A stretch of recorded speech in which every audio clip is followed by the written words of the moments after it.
The topics that we cover in this particular series are the ones which are appearing in daily newspapers, how they can be beneficial for you to increase your knowledge, plus understand the topic and use these in any answer or any discussions or any other interview.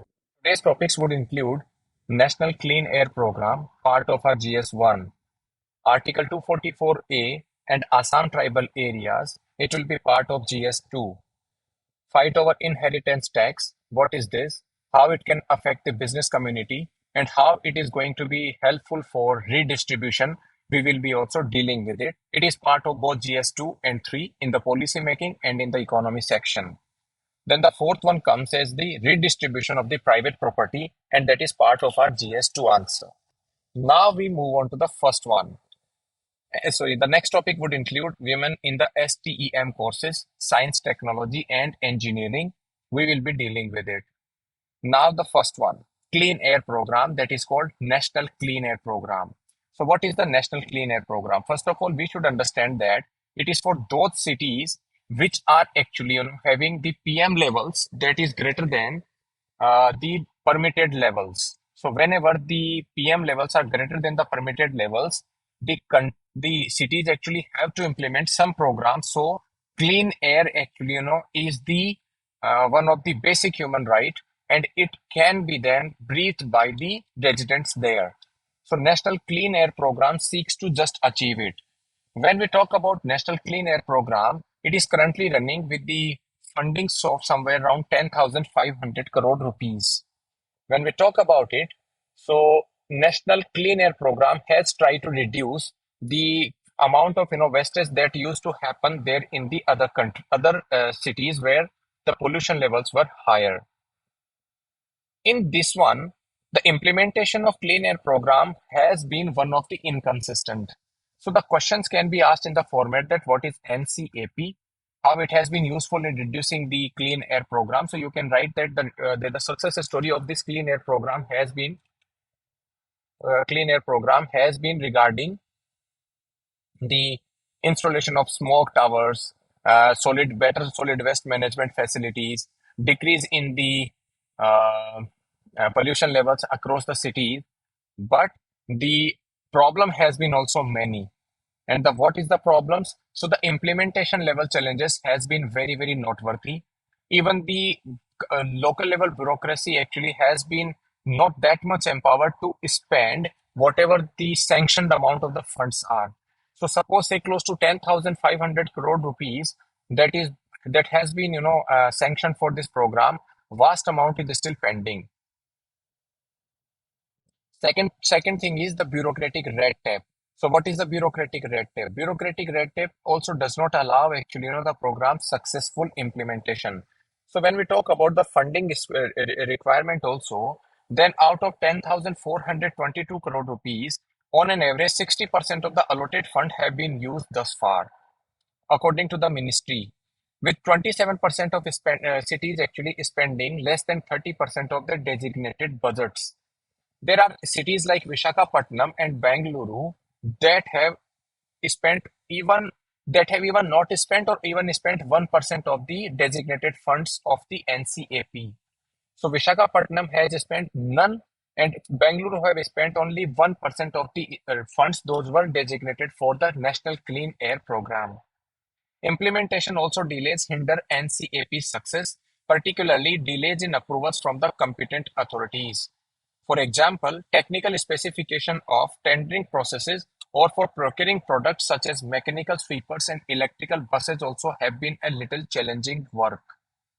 When we talk about, there is also a lack of standard operating procedures for implementation.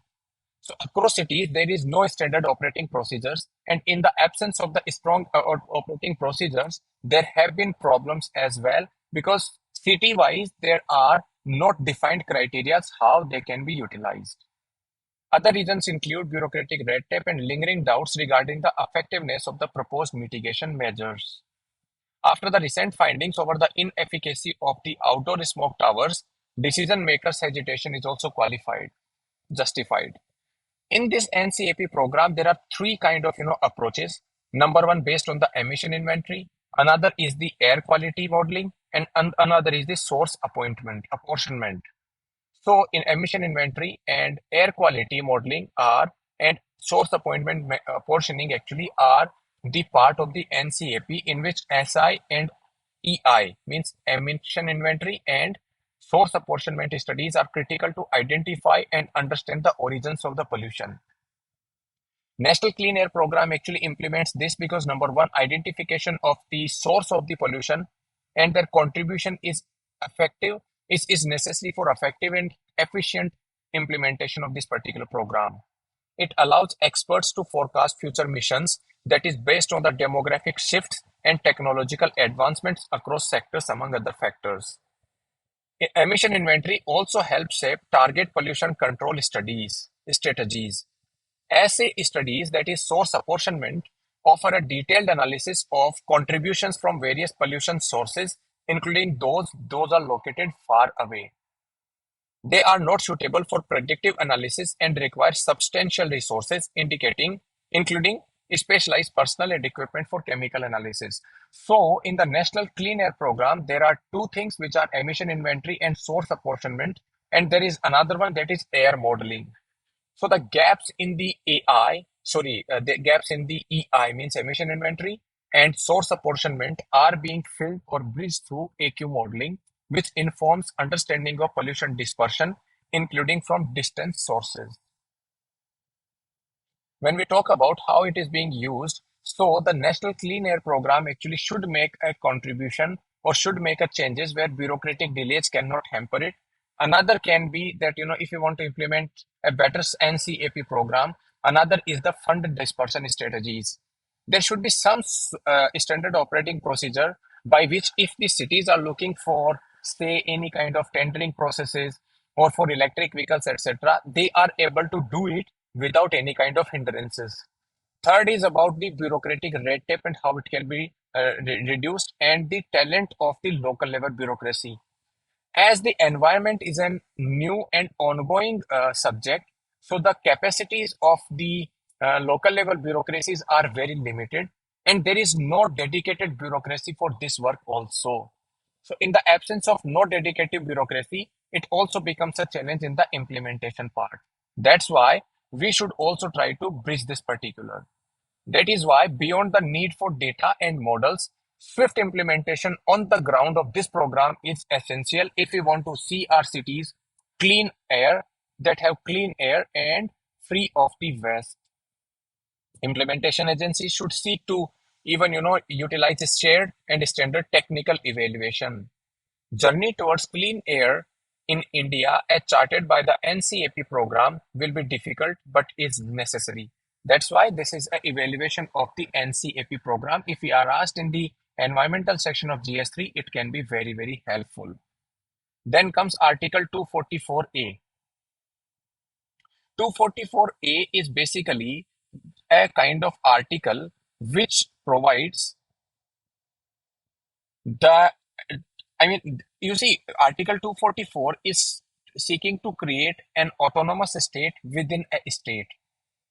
Article 244, when we talk about Article 244A and sixth schedule of the Constitution, we should remember that sixth schedule of the Constitution describes the provisions as to the administration of tribal areas in the states of Assam, Meghalaya, Tripura, and Mizoram. Why the talk of Article 244A? Because this election, the Lok Sabha candidates, those are fighting election in the Dipu constituency of Assam, are saying that all are saying that Article 244A will be implemented in this particular area. Dipu is the most sparsely populated of Assam's 14 Lok Sabha constituencies with just 8.9 lakh voters. It is reserved for the scheduled tribes and it covers 6 legislative assembly segments in 3 tribal majority hill districts of Assam, that is Karbi Anglong, West Karbi Anglong, and Dima Hasao. These are these particular area under the sixth schedule come under 2 autonomous council, that is Karbi Anglong Autonomous Council and North Ketcher Hills Autonomous Council. So voters at the seat belong to various communities here. Article 244A, it was inserted by the Constitution of 22nd Amendment Act of 1969. and it enabled Parliament to pass an act to form within the state of Assam an autonomous state comprising all or any of the tribal areas. This autonomous council or state would have its own legislature or council of ministers or both. So, when we talk about the difference between Article 244A and 6th schedule, then Article 244A goes one step further than the provisions under 6th schedule, which are already in place in these areas. Autonomous Council under the 6th schedule have elected representatives for more decentralized governance of the tribal areas. But these have limited legislative powers and they do not have control over law and order and have limited financial powers. So these anomalies of our 6th schedule will be actually taken care of by the Article 244A. So whenever you are asked what is Article 244A, how it is different from the 6th schedule of the Constitution, so you can mention in these particular things. Then we talk about the inheritance tax. You see, inheritance tax has been a subject matter of debate because of the particular political party's manifesto in our country that is seeking to redistribute wealth among the people. Inheritance tax, as we see, actually is a tax that is paid by a person who inherits money or property of a person who has died. This distinction actually is a very, very big phenomena because when you apply an inheritance tax, it means you are taking some sources out, some resources out, and trying to redistribute it from a particular to a particular generation. When we talk about it further, then the inheritance tax also is in the process where Article 39B and 39C also comes into picture. Redistribution of wealth, as yesterday, Supreme Court also talked about it, that 1977 interpretation of Article 39B of the Constitution that communities' material resources would include private properties for reallocation to subserve the common good. Can it be again rectified by the Supreme Court? Supreme Court judges actually, look that it can happen. So engaged in the interpretation of the ambit of Article 39B of the Directive Principle of State Policy, the Supreme Court judges said there must be distinction between community resources that is held in trust by the present generation for future generations and privately owned properties. So bench says that we cannot, make the distinctions without any kind of or on the basis of arbitrary distinctions. Community property would include natural resources as those are held in trust for the future generations. While Article 39B should not be taken to the level of taking someone's personal property for redistribution. So now the debate about the redistribution is now going into the realm of Article 39B and 39C as well. Community resources was definitely because you see, the fight is between the community resources and the private resources. Community resources are those resources which are situated in a trust for future generation, while the private property is held by the private people. So the CGI actually also said that community property would include natural resources, exploitation of which is governed by the Supreme Court defined sustainable development norms, as these are held in trust by the present community.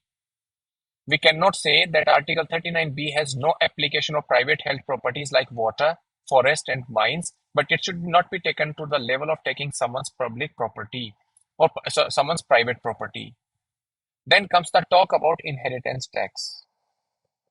When we talk about inheritance tax, the use of inheritance tax is as a tool for redistribution of wealth to address income inequalities, and it has been widely discussed in India. India had an inheritance tax once. The tax, which was known as estate duty, was introduced in 1953 and it was abolished in 1985. India also had a wealth tax and a gift tax, which were abolished in 2015 and 1998.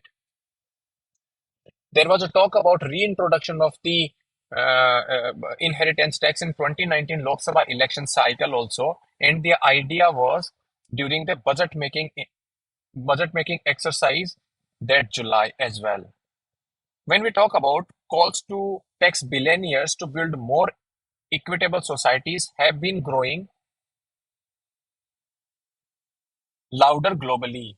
There have been discussions about levying a global minimum corporate tax rate and a proposal in the US to levy a minimum 25% tax on taxpayers with wealth over $100 million. France and Brazil have also pushed for a G20 declaration on taxing the super rich by July. So taxes are levied on the flow of income, on the wealth, or at the time of transfer of wealth, or on the stock of wealth linked to the value of the owned assets as a one-time levy. There can be a capital levy on the income from wealth or ownership of the asset, resulting in the capital gains tax, transfer tax in the form of wealth tax, and inheritance tax and estate tax. Taxes can also be levied on a combination of income and wealth as well. Biden administration in America has proposed legislation for a billionaire minimum income tax of at least 25% on their full income, including the unrealized gains. When we keep the tax rate in a particular economy at a sustainable level, then the black money generation in that economy is at a very, very lower level. But if we implement the taxes at a very higher level, then people try to avoid taxes. And because of they try to avoid taxes, the black money generation in the economy goes higher. Even those investments which are trying to come to the country, but they may not also come to the country because investors then get worried about taxes or high taxes on their income and wealth. These kind of challenges are also seen. These kind of challenges are also seen when the tax havens across the globe take the advantage of those geographies where the tax rates are higher. Because when we talk about the tax rates being higher in the geographies, the investors actually move to those geographies where the tax rates are lower, and those are called the tax havens. Role of tax havens in taking away the income and wealth tax for those countries have been also a kind of matter of debate. So the tax rate has to be at a particular level. So when we talk about the inheritance tax and the redistribution towards it, the matter is supposed to go to the judiciary that is right now debating under what are the provisions under Article 39B, and whether inheritance tax in itself is a better idea or not. When we talk about taxes in India, now abolished estate duty was inheritance tax with a threshold of 1 lakh rupees, and the rates were progressive and were ranging from 5 to 40%. And it was on the principal value of estate exceeding 20 lakh rupees. Even after abolition, the idea of inheritance tax remained alive. When taxpayers are seen as sensitive to the high rate of taxation, which often results in the flight of capital and investment to tax havens or tax jurisdiction with favorable tax returns. So this is the matter. How it is going to play out in the future, we will also see it. Then comes case before Supreme Court. Can government actually redistribute property? As wealth redistribution dominates news headlines in our country, the Supreme Court began hearing an unrelated case about whether the government can acquire and redistribute privately owned property if they are deemed as material resources of the community. When we talk about falling under Part 4 of the Constitution, Directive Principles of State Policy, Article 39B places an obligation on the state to create policy towards securing the ownership and control of the material resources of the community are so distributed as best to serve the common good. DPSPs are meant to be guiding principles for enactment of law, but are not directly enforceable in any court of law. Since 1977, the Supreme Court has weighed in on the interpretation of Article 39B on the multiple occasions, most notably in the state of Karnataka versus Sri Ranganathana Reddy. This case the verdict that was delivered by 7 judges bench had a 4-3 majority, and it held that privately owned resources did not fall within the ambit of the material resources of the community. However, it was Justice Krishna Iyer's minority opinion which would become influential in the years to come. Justice Iyer has held that privately owned resources must also be considered material resources of the community. He said that everything of the value or use in the material world is material resource, and individual being is a member of the community. Its resources are part of those community. To exclude ownership of the private resources from the coils of Article 39B is to cipherize its very purpose of redistribution the socialist way. So Supreme Court actually affirms that Justice Ayer's opinion was like the court where upheld central legislation that nationalized coal mines and their respective coke oven plants, relying on what Justice Ayer had ruled. It held that provisions taken within the strides of the transformation of wealth from privately owned into public ownership and is not confined to that which is already publicly owned. This judgment does not mention that Justice Ayer's opinion was in minority. So the concurring opinion of Justice Paripuran in nine-judge bench of case of Mafatlal Industries versus Union of India also relied on the interpretation of Article 39B that was offered by Justice Ayer in the bench. He held that words material resources occurring in the Article 39B will take in natural or physical resources and also movable or immovable property, and it would include all private and public resources of meeting material needs. When we talk about other 3 decades within the Supreme Court, the Property Owners Association in Mumbai challenged Chapter 8A of the MHADA. MHADA was an amendment to Maharashtra Housing and Area Development Act by the owners of cess property in Mumbai. The court, however, held that the laws enacted in furtherance of DPSP could not be challenged on the ground that they are violating the right to equality under Article 14 and as per Article 31 of the C. In February 2002, a seven-judge bench also took note of the Justice Ayer's interpretation and stated that we have some difficulty in sharing the broad view that material resources of the community under Article 39B covers what is privately owned. So the debate is now between whether the privately owned resources are also held by the community. But CJI in yesterday is when he started, when the bench actually started hearing the interpretation of Article 39B, it started saying that there should be some discrimination, or sorry, there can be some differentiation between privately held property and those are held as a community that is for the future generation. Now it will depend on the interpretation of Article 39B and see how it is going to proceed further. Then comes the next, and that is called Women in the Science, Technology, Engineering, and Mathematics courses. So as we see, women enrollment in when we talk about women enrollment in academic institution is at a lower level than the male enrollment levels. The problem actually it becomes much higher when we talk about the problems when the after 10th or 11th class actually the women fold have to access education from distant areas. So because of the geographical factors also it becomes challenging for the people to accept it. Second is also problem at the and the role or the reason behind the lower level of the enrollment ratio in higher courses is also because of women getting married and going to other houses. That also actually creates a lot of challenges. Even the security related tensions of the families also play a bigger role. So these are 4 5 reasons actually why the enrollment ratio at the higher institutions is lower. And when we talk about the STEM resources, 43% female enrollment in STEM courses is one of the highest in the country. It was said by Finance Minister. These women are armed with their STEM education and they can be drivers of change, architects of technological innovation, and champions of the women-centric digital design and development. Why it is also important? Because digital transformation holds immense promise for the society. Yet millions of women are being left due to their limited participation in the development of digital technologies. This exclusion not only hampers gender equality, but also represents a missed opportunity for tech creators to tap into the significant user base. The lack of female representation in fields like artificial intelligence contributes to biased outcomes, as datasets and algorithms often skew towards male perspectives. When we talk about artificial intelligence, for example, artificial intelligence systems frequently produce results that favor men due to insufficient data about women. This bias extends to various online applications, including financial advice tools and image recognition software.